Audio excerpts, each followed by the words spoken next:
Ma'lumki, O'zbekiston Respublikasi Soliq kodeksiga muvofiq jismoniy va yuridik shaxslar tomonidan yer va mol-mulk soliqlarini har yili 2 marta 15-aprel va 15-oktyabr kunlariga qadar teng ulushlarda to'lanishi lozim. Jismoniy shaxslar mol-mulk va yer soliqlarini soliq organlari tomonidan taqdim etilgan to'lov xabarnomalari asosida to'laydilar.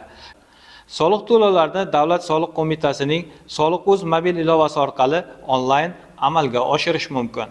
Shuningdek, bank kassalari, elektron to'lov tizimlari va boshqa mobil ilovalar orqali ham to'lovlarni amalga oshirish imkoniyati mavjud.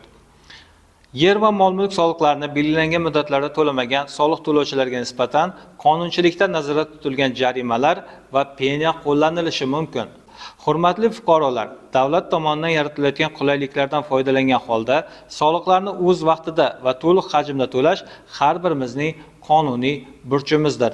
Shu orqali biz mahalliy infratuzilmani rivojlantirishga, shahar va tumanlarni obodonlashtirilishiga hissa qo'shamiz. Soliq majburiyatlarini bajarishda faollik ko'rsatgan barcha soliq to'lovchilarga o'z minnatdorchiligimizni bildiramiz.